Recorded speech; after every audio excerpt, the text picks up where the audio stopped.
Filling out the application for the Wendy's High School Heisman Award, I didn't really know that much would come. It's teamwork. You communicate with... What that involves is making sure I communicate and coordinate with each of the guidance departments. We're building a ramp for someone who really Don't can't give up just because it's hard, because I had a lot of times where I thought I wasn't going to make it. Hi, welcome to Hometown Heroes. I'm your host, Andy Kitzrow. Today in the studio, we are fortunate enough to have Grace Acle. She is a sophomore at Bennett High School, so welcome to the studio, Grace. Hi, how are you? Great. So, Grace, tell us a little bit about yourself and then how you got involved with the Maryland Youth Advisory Council. Great. So I am a sophomore at Bennett High School, and I've always been really passionate about advocating for youth. So whenever the opportunity came about to get involved in the Maryland Youth Advisory Council, I just couldn't turn it down. So tell me, kind of what do you do with the Maryland Youth Advisory Council? I'm familiar maybe with like local stuff within the high schools, but how does this work kind of on the state level? Yeah, so we meet once a month, and we go over concerns that our community is having. We bring it together and we talk about them and see if we can make any changes. We also work with the legislative branch of the Maryland government, and we can testify for any bills that we're passionate about. So let's talk about the Maryland Youth Advisory Council specifically. What are some of those tasks or assignments or duties that you do while you're actually up in Annapolis or just here locally? So the council is divided into two subcommittees, the legislative and the community outreach. And from those, I chose to do legislative because I'm, again, extremely involved in that sort of thing. So from there, we can write up testimonies for when we go up to Annapolis, and we can research bills that are going through and see if any of them we want to formally agree with or formally disagree with, and just be a part of the legislative process. Great. So Grace, I know you get to, through this legislative process, statewide and local, you get to meet with some of the legislators. And I know we don't have session in yet with on the state level, but locally, who do you get to talk to? Who do you get to interact with from our policymakers here? So I do, before every meeting, I meet with Assistant Superintendent Kim Miles, and we talk about any issues that are going on specifically in Wycomico County, usually pertaining to the school system, and anything we really want to bring up in the next council meeting, so that we can really have our voices be heard for our county. Well, that's great. Why do you think it's important for the council to, well, how is the council important for youth all across the state of Maryland, not even just locally? Yeah, so it's very important, I think, for youth to get involved in advocating for themselves and for others their age. And the council can really bring forward those concerns that we're having with our school system and with our communities, and bring those towards the legislative branch and towards the governor, and we can really make positive change. And it's great to be able to see that you have this youth voice that is present on the state level with the legislators. Typically, even when it's policy that is dealing with students or young people, it's nice to be able to have a youth voice, a youth representation there, to be able to kind of speak on behalf of yourselves rather than behalf of somebody else, which is great. I know you're a sophomore, but how did you get involved? What made you want to get into, this type of work in a sense?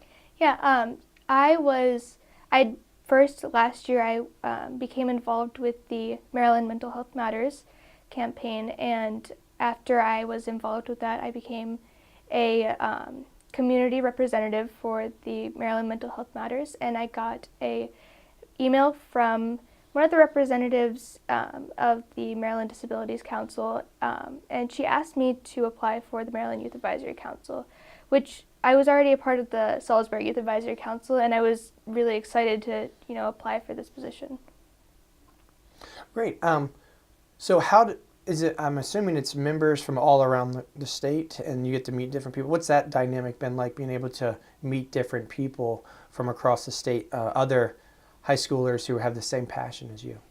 I am actually one of the only people on the Eastern Shore, the only one from Wycomico County who is on the Youth Advisory Council. So it's really odd being the only one of the two people on the council that's advocating for the Eastern Shore. But I find that a lot of the time we have those same issues across Maryland. So whenever we bring those up, we overlap a lot of the time. You mentioned that you were, what got you into it a little bit was the Maryland mental health, Children's Mental Health Matters movement and campaign. Tell me a little bit more about what that was and why that's important to you yourself and just in general. Yeah, Mental Health Matters, the Mental Health Matters campaign was something Yumi Hogan, Governor Hogan's wife, was advocating for, and I submitted an art piece and was brought to Annapolis to share a speech on that art piece, and mental health really has been just a big part of my life. And so becoming a part of that campaign was just really big for me. It was really important. That's great. It sounds like, that's starting to become more on the forefront of people's minds, and it's great that people can openly and freely express themselves, but also just talk about it. I think it's a really important concept. Knowing that your artwork was selected for that, and then also that you are now the representative for Wycomico County, like on a state level, how does that make you feel to know that you get to play a bigger role and kind of speak on behalf of people here locally? Yeah, I find that a lot of the time, my age, my generation, has some of the strongest opinions and the weakest voices, and being able to bring those concerns that we have up to people's, being able to bring that to light and getting people to see it is really important, and I think I'm very glad that I am a part of this. What would you say to like your classmates or friends who they want to get involved and maybe not know how to? Well, how would you get them involved, or what would you say to encourage them to get involved? I'd say first, just speak up. Just tell whoever you can whatever you need to tell them, whatever, if it be a school administrator or a local representative, tell them what you want done, and it can't hurt to ask. Seeing that you're having a youthful movement, and you look at some things national, and you're using social media as kind of the platform, moving into the future, you're only a sophomore, you've got a couple more years in high school. Where do you think this is going with youth being at the forefront of the national conversation on several topics, whether it's mental health, gun control, or anything like that? How does it make you feel seeing like there's a youthful movement and the voices are being heard? I'm very glad that youth are at the forefront of this, because I think we're going to be taking over one day, and if we're taking over with no idea on how to do anything, it's going to collapse. How do seeing, you probably didn't go into high school thinking, I'm going to jump on to the statewide level. But now that you're here and knowing where you want to go, what have you learned about yourself or just like the whole system? I have learned that I have quite a few strong opinions about mental health, and I've learned a lot of ways to communicate with people and how to better voice my opinions in a way that makes people listen. And it's been a really life-changing experience. So how do you take these experiences, for the rest of your high school and maybe beyond? Are you going to get into legislation? Have you thought about that? Is this just a kind of a passion right now? I don't know where I'm going to go from here. I've always had an interest in law and in being a part of that, but I also am very interested in medicine, so maybe that's a part of my future. Well, either one of those sounds great, law or medicine, but just being active and sharing your opinions and voice. I mean, definitely as a lawyer, you will have to share your opinions and advocate for those. One of the things that's important, being someone who is an active member of the community, especially starting at a younger age and seeing it through to an adulthood, I think it's really important just for youth to be involved, whether it's on a council level, but just on a greater sense of service, community service, community volunteering, and stuff like that. I'd be interested to know where you stand on just like community service and service volunteering, just in general for youth. Yeah, my mom is a very active member of community service, and she really instilled that in me and my siblings to be active in giving back to your community. So I'm fairly active in Habitat for Humanity, and I got the okay this month to start a Habitat for Humanity chapter at James M. Bennett, and that should be up and running within the next few weeks. That's exciting. So you're keeping yourself busy. I also know you keep yourself busy in other ways, and you've maybe be doing something around flying here in the near future. Yeah, that was on a whim. We were going to try that out, see if I can fly a plane, and I'll let you know how it goes. Well, that's exciting. So we've got a pilot, we've got a doctor, we've got a lawyer. Keep your options open. That's exciting. So let's say we've got some youth who are watching this program and are interested. They've got some opinions and they want to get heard. What are the next steps for them to be able to, speak out their mind, not just go on a rant maybe through social media? Like what are the proper ways or the channels that you've learned through this process to be able to help advocate for their voice? Yeah, so step number 1 is apply to your local youth advisory council if you have one. I know Salisbury does have one. And if you're interested in that, you can always apply for those positions. And the Maryland Youth Advisory Council is always looking for new members if you're interested in that. Great. I think we will have to make sure we spread that information.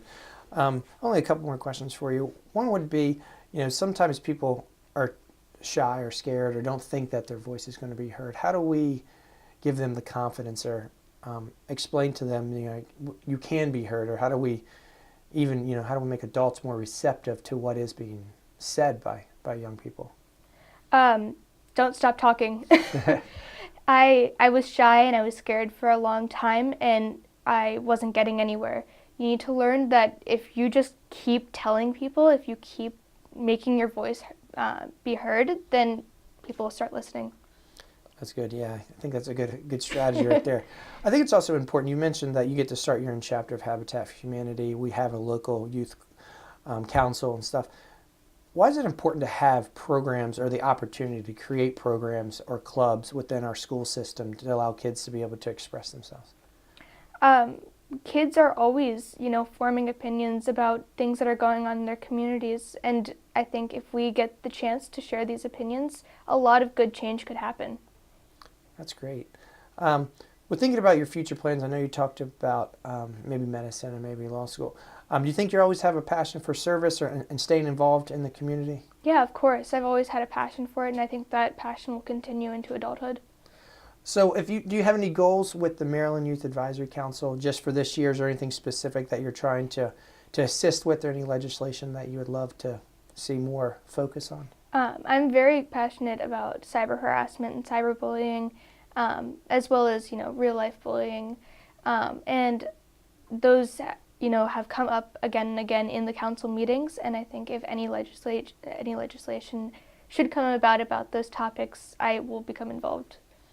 You didn't mention your mom earlier about her being, an advocate for you and helping you with helping provide you with opportunities to be involved. Why is it important to have, role models or mentors or people in young people's lives to help them succeed? I think whenever I think back on any leadership positions that I have, I always think of the mentors that have helped me along the way. I definitely stand on the shoulders of those who came before me. And those people might be my parents. They might be any people that have helped me learn to voice my opinion. And I think having mentors and having people that advocate for you is one of the most important things of becoming a strong-willed and strong opinionated person. That's good. Yeah, sometimes you need help to at least open the door so that you can walk through. The last real question I had is, going through this process, you've been afforded a lot of opportunities, been exposed to a lot of stuff. How does it just make you feel knowing that, A, people are listening, B, you've been given an opportunity that some people would want to be part of, and then C, just kind of been exposed to a lot of interesting things, not only locally, but also on a state level? Yeah, I'm truly very glad for the privilege that I have to advocate for my age, and I think that anyone who has the want to advocate for youth or advocate for a minority, it should definitely go for it, because it's an amazing feeling, and the privilege to talk and to be heard is one that you don't get a lot. That's great. I kind of want to open it up to you. Is there anything else you want to share on just the topic of service, or what you're doing locally or on the state level that that you would want to share with us? I really just want to bring it back to being as involved as you can be in these things. Don't hold back, and don't be quiet. Don't let them tell you to stop voicing your opinions, because that is the only way you're ever going to get heard. I think that's a good lesson to be learned is, make sure that if you have an opinion that you're able to voice it, and that people do need to take it seriously, because like you said, you are the future. and the future is now. So we need to embrace youth and the youthful voice and the youthful movement into where we're going. So I appreciate that. And Grace, I really appreciate everything that you've done for us locally and then also on the state level advocating for youth and their needs and just young people around. So thanks for joining us today. Thank you so much for the opportunity. Good. Well, again, today, another episode of Hometown Heroes, and I'm your host, Andy Kitzrow. Thanks for joining us. We'll see you next time. You too can be a hometown hero on Pack 14.